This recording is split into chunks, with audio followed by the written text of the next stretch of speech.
Bienvenue dans cet espace de douceur, un espace où tu peux déposer ce que tu ressens sans jugement. Je suis Emmanuelle, je suis thérapeute, accompagnatrice du deuil, facilitatrice de mieux-être émotionnel après la perte.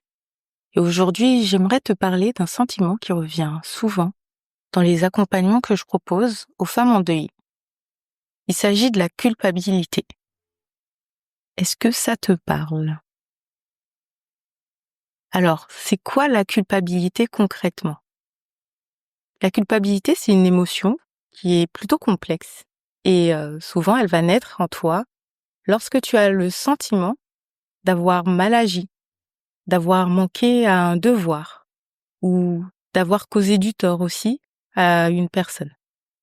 Même sans avoir la preuve réelle que tu es responsable de ce qui s'est passé. Et c'est ça en fait, la culpabilité. Et dans le deuil, on appelle ça la culpabilité du survivant.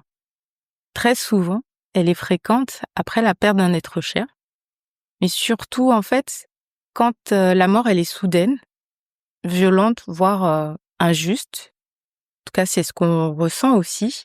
Et ça vient du sentiment d'avoir survécu ou d'être encore vivant alors que l'autre est parti. Tu sais, la culpabilité, c'est aussi cette petite voix intérieure qui ne te laisse pas tranquille. Celle qui est toujours là dans ta tête aussi et qui te murmure parfois, voire te crie, parce qu'elle est toujours là. J'aurais dû faire plus. J'aurais dû faire ci ou ça. Peut-être que j'aurais dû être là à ce moment-là. C'est pas normal. Je n'ai pas été à la hauteur. J'ai pas fait ce qu'il fallait. Et si je l'avais emmenée à l'hôpital plus tôt? Peut-être qu'elle ou il serait encore là. Ou même, pourquoi moi, en fait? Pourquoi moi je suis encore en vie et pas lui et pas elle? Donc la culpabilité, c'est ce murmure ou cette voix intérieure qui est assez douloureuse au fond de ton cœur et qui te dit souvent ce j'aurais dû ou j'aurais pu faire plus. Mais en fait, c'est pas la vérité. C'est une émotion, en fait, elle est là pour témoigner de ton humanité. Pas de ta faute, mais de ton humanité. Et sache que cette émotion, on peut l'apaiser. Oui, on peut apaiser sa culpabilité, on peut même s'en libérer pour avancer. J'en suis, le témoin, en tout cas, vivant, et d'autres personnes également le sont. Mais encore faut-il être prêt aussi à s'en libérer. Mais déjà, si tu te reconnais dans ces phrases, je veux vraiment que tu saches que t'es pas seul dans ton épreuve. Nous sommes nombreux, nombreuses à être passés par là, à y être encore, en fait. Tu n'es pas seul. Alors là, je voudrais aussi partager avec toi vraiment quelque chose autour de la façon dont la culpabilité se met en place. J'espère que ça t'aidera aussi à mieux comprendre ce que tu traverses avec cette émotion. Et en fait, la culpabilité dans le deuil, c'est vraiment une réaction, je te l'ai dit, c'est vraiment humain, c'est propre à chaque humain. On passe tous et toutes par là d'une certaine manière. Il y en a certaines qui vont l'exprimer un peu plus, voire à voix haute, ou dans leur manière d'agir aussi vis-à-vis de leur entourage, et puis d'autres, ils vont s'enfermer plutôt dans leur culpabilité, s'éloigner aussi à cause de cette culpabilité, et donc ne pas finalement partager ce qu'ils ressentent avec les autres. Peut-être que toi, t'es dans ce cas-là. Et en fait, c'est ton cerveau qui tente de retrouver un sens, une forme de contrôle aussi, dans une situation qui la dépasse en fait, qui le dépasse totalement, complètement. Parce que finalement, perdre quelqu'un, c'est souvent brutal. on sent de l'injustice et c'est totalement incompréhensible quand ça arrive. Et moi, je l'ai vécu aussi, avec les différentes pertes que j'ai vécues dans ma vie. C'est le côté incompréhension, mais aussi, cette envie de revivre certains moments avec les personnes qu'on a perdues. Parce qu'on se dit: «Ben, ouais, peut-être que là, on aurait dû aller le voir peut-être plus souvent ou la voir plus souvent. On aurait dû lui téléphoner un peu plus». Voilà, être un peu plus là aussi quand il nous sollicitait ou elle nous sollicitait. C'est vraiment toutes ces choses-là, en fait. Et le fait que le cerveau, il mette ça en place, c'est vraiment pour essayer de se dire: «OK, d'accord. Moi, je vais reprendre le lead, en fait, sur, ce que je vis, sur ce qui se passe, parce que ça va pas du tout». Parce qu'en fait, quand on vit un deuil, une perte d'un être cher, le décès d'un être cher, en fait, on s'effondre, hein. On a notre monde intérieur qui s'effondre totalement. Sauf que le cerveau, il est pas préparé à ça. Donc à sa manière, en fait, il va trouver un moyen pour pouvoir, remonter à la surface, retrouver un équilibre d'une certaine manière et parfois, bien souvent même, hein, c'est pas parfois, c'est souvent, ça passe par la culpabilité. Et la culpabilité, ça nous donne aussi l'opportunité à nous, êtres humains, d'avoir aussi ce sentiment de contrôle sur la situation. Et bien souvent, ça se retourne contre nous-mêmes, hein. C'est la personne la plus accessible qu'on ait sous la main et en fait, quand la vie ne fait plus sens, le cerveau, il va chercher une explication. On va dire même un coupable. Et là, justement, comme nous, on cherche à reprendre en fait le contrôle sur ce qui se passe, forcément, on va se dire que c'est nous le coupable. Parce qu'on est la personne la plus accessible. Alors bien sûr, des fois, on peut se tourner aussi vers le personnel médical, etc. Mais c'est toujours pareil en fait. Notre but, c'est d'avoir le contrôle en fait sur la situation qui nous a dépassés à un moment donné. Une façon aussi, de rester d'une certaine manière connecté à la vie, hein. En fait, la culpabilité, dans la majorité des cas, elle est pas liée à une faute réelle. Et ici, on parle pas du tout du fait d'avoir fait sciemment quelque chose pour nuire à quelqu'un, vraiment. On est dans cette culpabilité-là qui naît justement alors qu'on n'a rien fait de mal. Et ce que j'aimerais que tu saches, c'est que cette culpabilité, en fait, c'est le reflet de l'amour, en fait, de la grandeur de l'amour que tu avais pour la personne que tu as perdue. C'est le reflet de cet amour mêlé à l'impuissance de la situation, du moment aussi, et de la perte que tu as vécue, subie. Donc la culpabilité dans le deuil, en fait, elle est liée à l'amour profond, plus l'impuissance qui grandit en nous, qui grandit en toi, et que tu ressens finalement au quotidien. C'est lié aussi à la douleur de ne pas avoir pu empêcher en fait, l'inévitable.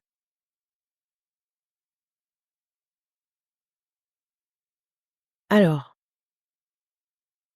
ce qu'il faut savoir également, c'est que la culpabilité, c'est aussi une façon de rester en lien avec la personne perdue. Je vais t'expliquer. Tout ça, c'est paradoxal, mais c'est réel. Parce que je peux te dire que moi, je l'ai ressenti vraiment. Et c'est aussi à ce moment-là que j'ai eu un petit déclic pour dépasser un palier dans mon deuil. Peut-être que toi aussi t'en es là, t'es bloqué. Tu sens que t'as envie d'avancer et en même temps, ça va pas le faire si t'avances quoi, si tu reprends un peu goût à la vie. Et, et ça, c'est ce lien que tu as avec la personne que tu as perdue qui fait ça. C'est-à-dire que c'est comme si, en t'en voulant, tu restais attaché à la personne. Par ton regret, par ta douleur. Ce que ça provoque chez toi en fait, avec ce fameux si seulement j'avais pu, etc. ou si seulement j'avais fait X ou Y, etc., etc. En gros, le fait que dans ta tête tu aies l'idée que tu aurais pu changer l'histoire, ce qui est arrivé, renforce en fait la douleur que tu ressens et renforce inconsciemment le lien que tu as avec la personne. Pour ma part, c'est vraiment quand j'ai conscientisé que par ma douleur, je nourrissais en fait le lien et derrière encore plus de douleur, bah, et que voilà, j'étais pas bien, mais en même temps, j'ai l'impression de garder ce lien avec elle. Et c'est là où j'ai commencé à me dire que ça n'allait plus et qu'il était temps pour moi en fait, voilà, de me faire accompagner ou de me faire aider, de sortir de là en fait. Parce que la douleur, elle était terrible et je sentais dans ma tête que ça allait pas du tout de continuer comme ça. Je sais pas si ça te parle, mais en tout cas, à travers ça, ce que j'ai envie de te dire, c'est que tu peux rester en lien autrement avec la personne que tu as perdue. T'as pas à t'infliger en fait cette douleur-là, à te reprocher tout le temps des choses, ni même aux autres, pour pouvoir garder du lien en fait avec elle ou avec lui, avec la personne que tu as perdue. C'est vraiment l'amour, la mémoire que tu as, les souvenirs que tu auras, la tendresse que tu avais pour cette personne-là, c'est ça en fait ton véritable lien et qui va être aussi ton soutien dans cette épreuve. Donc en gros, t'as vraiment pas besoin de te faire souffrir pour honorer la personne que tu as perdue. Alors voilà, ici, j'aimerais t'inviter à une réflexion et te poser une question. Aujourd'hui, quelle est cette pensée de culpabilité qui revient souvent chez toi? Est-ce qu'elle a une forme précise? Est-ce que ce sont des images qui reviennent souvent dans ta tête? Un moment précis, peut-être que tu revis en boucle? Prends un instant pour y penser et observe comment ton corps réagit à cette pensée. Puis, respire profondément. Inspire et expire. Et pose simplement cette phrase en toi. J'ai fait ce que j'ai pu avec les moyens, avec l'énergie et les informations que j'avais à ce moment-là. J'ai fait ce que j'ai pu avec les moyens, l'énergie et les informations que j'avais à ce moment-là. J'ai mis du temps, personnellement, à me rendre compte que cette phrase était arrivée à un moment donné dans mon parcours. Mais je l'écoutais pas. Mais tout doucement, quand vraiment j'ai ressenti ce déclic, cette envie aussi d'avancer dans mon deuil, de me libérer de cette culpabilité, cette phrase est devenue un peu comme un mantra pour moi. Il y avait pratiquement pas une journée où je ne la disais pas. Parce que plus tu vas te répéter aussi quelque chose, plus tu vas finir par y croire. La culpabilité, elle fonctionne de la même manière aussi. Plus on se répète quelque chose, plus on va finir par y croire. C'est là le cercle vicieux, en fait, dans le deuil et la perte. C'est qu'à un moment donné, on ne sait plus où est le vrai du faux, la réalité. C'est pour ça que je t'invite vraiment, si tu te sens prêt, prête, à avancer dans ton chemin, à te libérer de cette culpabilité, commence par cette phrase. J'ai fait ce que j'ai pu avec les moyens, avec l'énergie et les informations que j'avais à ce moment-là. Cette phrase, je l'ai aussi donnée aux personnes que j'accompagne ou que j'ai accompagnées aussi dans leur parcours. Dans mes séances, j'ai rencontré de nombreuses femmes qui vivent cette culpabilité. Il y a Sophie, qui s'en voulait de ne pas avoir dit « je t'aime » une dernière fois. Il y a Lila, qui culpabilisait de ne pas avoir vu les signes de la maladie. Ou encore Claire, qui ne s'est pas autorisée à pleurer pendant des mois parce qu'elle pensait qu'elle n'en avait pas le droit. Parce qu'elle avait senti que quelque chose n'allait pas, mais qu'elle est quand même allée au travail ce jour-là. Donc tu vois, toutes ces femmes, elles avaient un point commun. Elles étaient profondément aimantes envers la personne qu'elles ont perdue. Et c'est justement cet amour qui faisait naître leur culpabilité.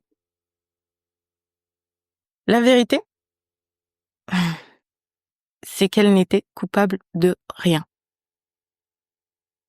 Et je t'invite vraiment à te poser aussi, à travers tout ça, à travers cette phrase que je t'ai donnée. Tu n'es coupable de rien. Tu es juste humaine, humain, avec des limites, avec des peurs, avec des blessures aussi. Et toi aussi, tu as le droit d'être humaine.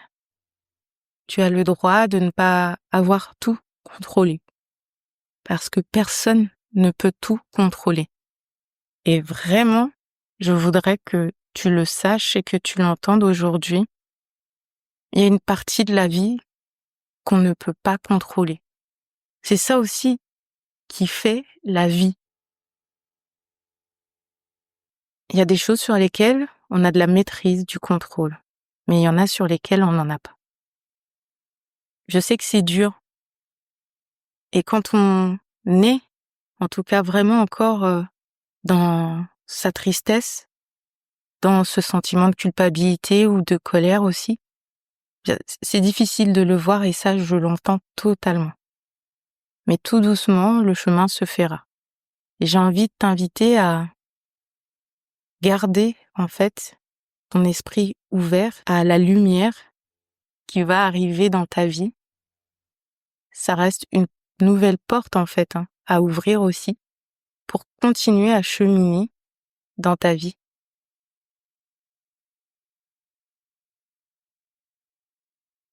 Et tu peux dès aujourd'hui commencer à transformer cette culpabilité, pas à pas et avec douceur.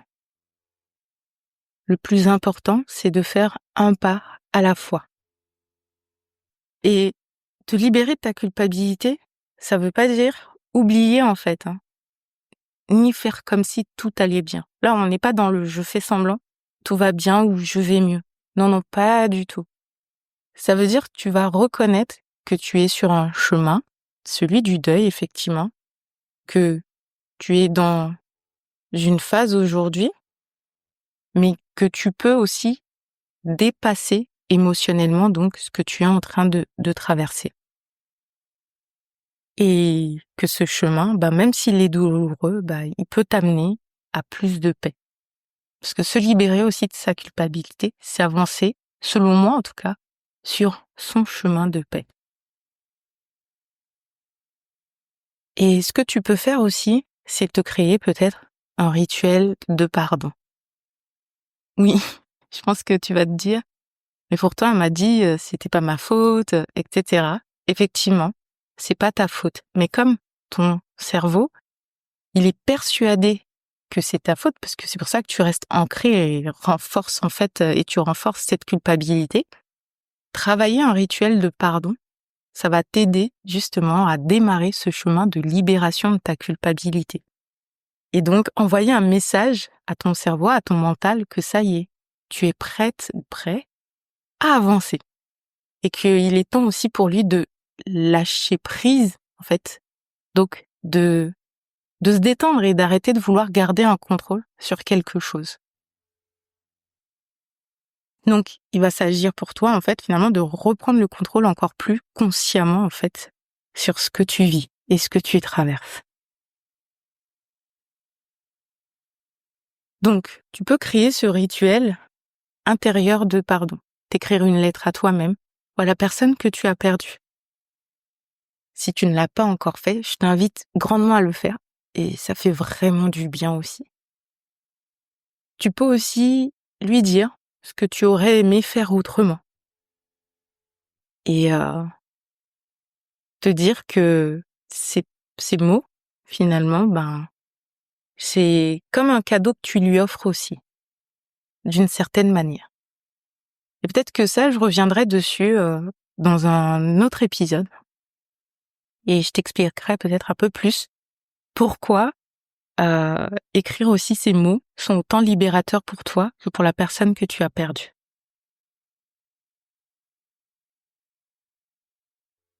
Alors, aujourd'hui, je t'invite à te rappeler ceci. Ta culpabilité ne fait pas de toi une mauvaise personne. C'est simplement le signe que tu as aimé très fort quelqu'un. Et tu peux choisir de ne plus porter toute seule, ou tout seul, cette charge. Voilà, cet épisode touche à sa fin. Sache que tu as le droit de vivre, le droit de sourire à nouveau, le droit de ressentir de la paix au fond de toi. Et tout ça sans culpabiliser. Et si ce message t'a parlé, je t'invite à t'abonner à ma chaîne et à me partager en commentaire la réponse à cette question que je t'ai posée. Quelle est la pensée de culpabilité qui revient ou qui revenait peut-être le plus souvent chez toi? Tu peux déposer ici en commentaire et en toute sécurité. Je te lirai et je te répondrai. Je te remercie vraiment du fond du cœur d'avoir été là, d'avoir écouté cet épisode jusqu'à la fin. Et je t'envoie toute ma tendresse pour t'accompagner dans ton deuil. À très bientôt.